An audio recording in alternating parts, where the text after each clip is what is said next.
احادیث میں یہ بات بھی آتی ہے کہ نبی کریم سرور عالم صلی اللہ علیہ وسلم جب اکثر و بیشتر لوگوں کے سامنے تبسم فرماتے تھے، یعنی لوگوں سے ملتے تھے تو خندہ پیشانی سے ملتے تھے اور تبسم کے ساتھ ملتے تھے، اندر ایک بٹی سلگ رہی ہے اللہ تبارک و تعالیٰ کی عبادت کی، اندر ایک بٹی سلگ رہی ہے امت کی فکر کی، لیکن لوگوں کے ساتھ معاملہ جب پیش آتا ہے تو اس طرح آپ ملتے ہیں کہ تبسم کے ساتھ ملتے ہیں۔ تو یہ سکھایا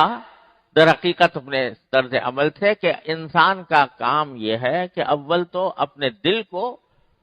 کوشش کرے کہ وہ غیر اللہ سے خالی ہو، ہر وقت اللہ تبارک و تعالیٰ کا دھیان رہے، اللہ تعالیٰ کا ذکر رہے، اللہ تعالیٰ کی نعمتوں کا شکر ادا کرتا رہے، ہر وقت اللہ تبارک و تعالیٰ کے سامنے پیش ہونے کا دھیان رہے۔ ایک تو یہ سکھایا کہ ایک طرف اندر یہ ہونا چاہیے کہ آدمی کو فکر لگی ہوئی ہو کہ میں پتہ نہیں کس وقت میرا وقت آ جائے اور میں دنیا سے رخصت ہو جاؤں، اللہ تبارک و تعالیٰ کی بارگاہ میں پیش ہوں، تو اس وقت کے لیے کیا میں نے تیاری کی ہوئی ہے، اس فکر میں انسان مستغرق رہے۔ چنانچہ صحابہ کرام فرماتے ہیں رضی اللہ تعالیٰ عنہ مجمعین کہ ہم جب نبی کریم سرور عالم صلی اللہ علیہ وسلم کی مجلس میں بیٹھتے تھے تو ایسا لگتا تھا جیسے اپنے آنکھوں سے جنت اور جہنم دیکھ رہے ہیں، اپنے آنکھوں سے جنت اور جہنم کا نظارہ کر رہے ہیں، کیونکہ آپ کی مجلس میں بیٹھ کر آخرت کی فکر پیدا ہوتی تھی، اللہ تبارک و تعالیٰ کے سامنے پیشی کا احساس دل میں بیٹھتا تھا، تو اس واسطے ایسا لگتا تھا جیسے جنت اور جہنم ہم آنکھوں سے دیکھ رہے ہیں۔ اور یہ جو حدیث ہے جس میں یہ فرمایا کہ میں اگر تمہیں وہ علم ہو جائے جو مجھے علم ہے تو تم ہنسو کم اور رو زیادہ، تو اس میں سے ایک بات روایتوں میں آتا ہے کہ صحابہ کرام نے پوچھا کہ یا رسول اللہ آپ کیا دیکھتے ہیں، آپ جس کی وجہ سے آپ فرما رہے ہیں کہ تم ہنسو کم اور رو زیادہ، وہ کیا بات ہے جو آپ نے دیکھی ہے اور ہم نے نہیں دیکھی؟ اور یہ حقیقت یہ تو فرمایا کہ جنت اور جہنم، میں نے جنت کا بھی نظارہ کیا اور جہنم کا بھی نظارہ کیا،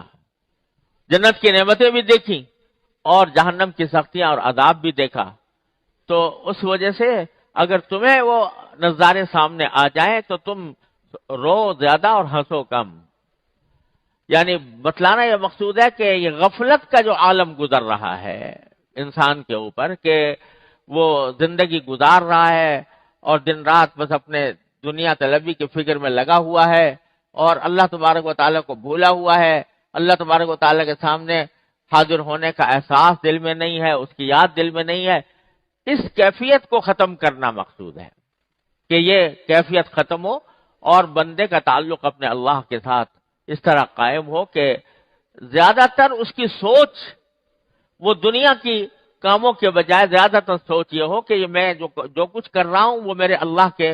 کو پسند ہوگا یا ناپسند ہوگا، اس فکر میں لگے اور میں جنت میں جانے کا راستہ اختیار کر رہا ہوں یا جہنم میں جانے کا راستہ اختیار کر رہا ہوں، اس فکر کو دل میں بٹھانا مقصود تھا۔ لیکن جب دوسروں کے سامنے آئے